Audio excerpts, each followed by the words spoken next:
कभी सोचा है कि हम यहाँ तक पहुँचे कैसे? हमारी कहानी ना किसी देश या किसी सभ्यता से शुरू नहीं होती, बल्कि ये शुरू होती है सितारों की धूल से। ये 4.5 अरब साल की एक ऐसी जबरदस्त दास्तान है जिसमें आग भी है, बर्फ भी है और फिर हमारे पहले कदम। चलिए इस कहानी में गहरे उतरते हैं। जरा सोचिए, जिस जगह पर हम आज खड़े हैं वो हमेशा से इतनी शांत और ठंडी नहीं थी। एक वक्त था जब यही जगह पिघली हुई चट्टानों का खौलता हुआ समंदर थी। और फिर एक ऐसा भी दौर आया जब सब कुछ बर्फ की मोटी चादर के नीचे जम गया। आग का एक धधकता गोला और फिर बर्फ का एक ठंडा गोला, ये दोनों ही हमारी दुनिया की हकीकत है। तो हमारी कहानी की जड़ें कहाँ हैं? असल में हमारी कहानी पृथ्वी पर शुरू ही नहीं होती।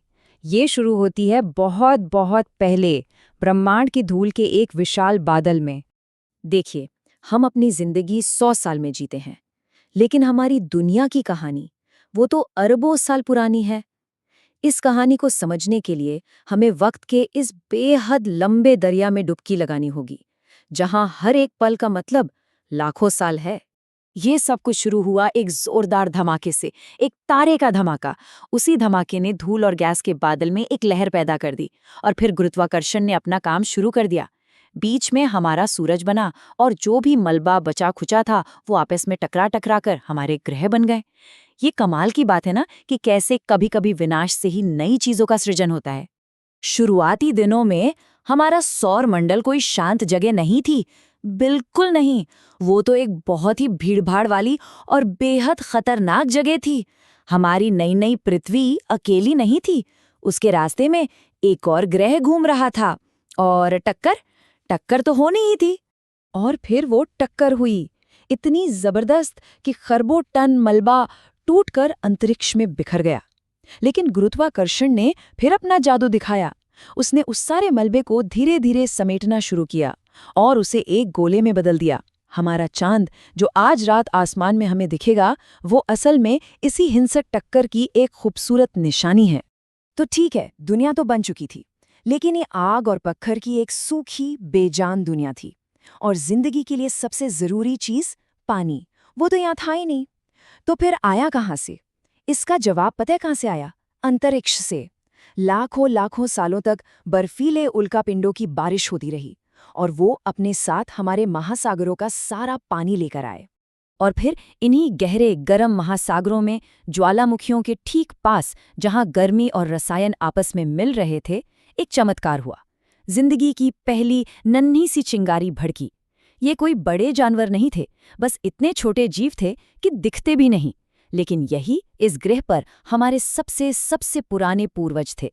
ये पहले जीव भले ही बहुत छोटे थे, लेकिन ये सब मिलकर कुछ ऐसा करने वाले थे जो इस पूरे ग्रह को हमेशा हमेशा के लिए बदल कर रख देता। इन छोटे छोटे जीवों ने सूरज की रोशनी को ऊर्जा में बदलना सीख लिया और इस पूरी प्रक्रिया में उन्होंने एक ऐसी गैस को बाहर छोड़ा जो पहले वायुमंडल में थी ही नहीं, और वो थी ऑक्सीजन।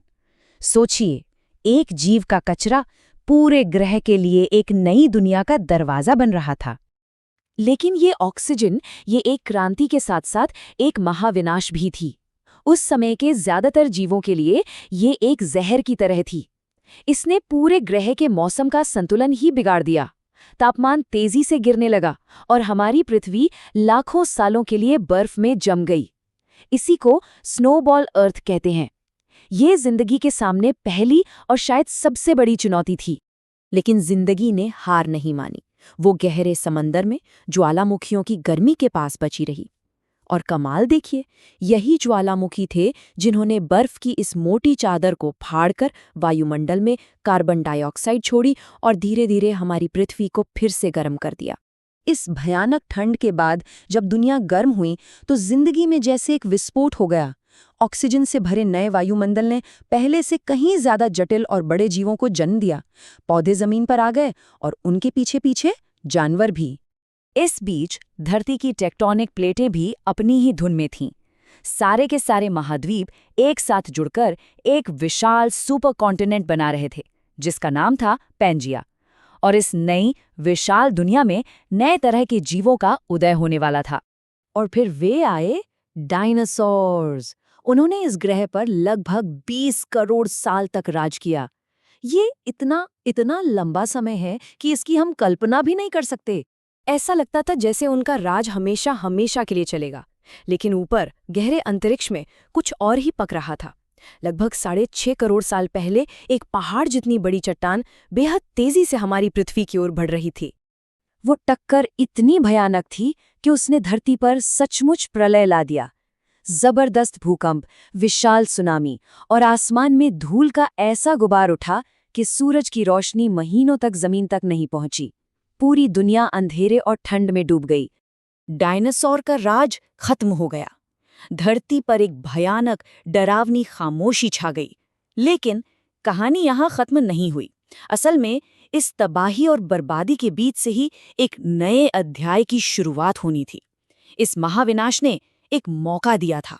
ये मौका था उन छोटे छोटे स्तनधारी जीवों के लिए जो डायनासोर के पैरों के नीचे बिलों में छिपकर रहा करते थे। वे इस प्रलय से बच गए थे और जब धूल छटी तो उन्होंने देखा कि दुनिया अब उनकी है। धीरे धीरे धरती फिर से हरी भरी हुई, लेकिन इस बार माहौल कुछ अलग था। अफ्रीका के घने जंगल सिकोड़ने लगे और उनकी जगह ले ली खुले घास के मैदानों ने। तो हमारे पूर्वजों को, जो अब तक पेड़ों पर रहते थे, मजबूरन जमीन पर उतरना पड़ा।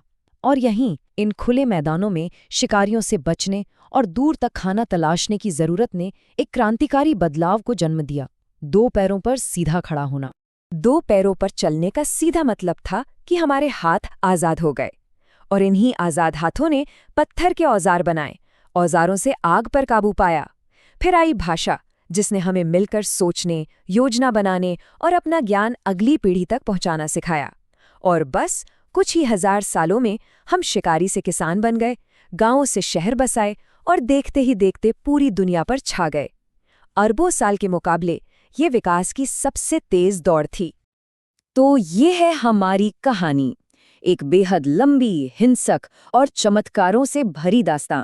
हम इस ग्रह पर अब तक की सबसे उन्नत प्रजाति हैं, और ये सब कुछ सोचने के बाद सवाल एक ही बचता है, 4.5 अरब साल के इस अविश्वसनीय विरासत के साथ हम अपने समय का उपयोग कैसे करेंगे?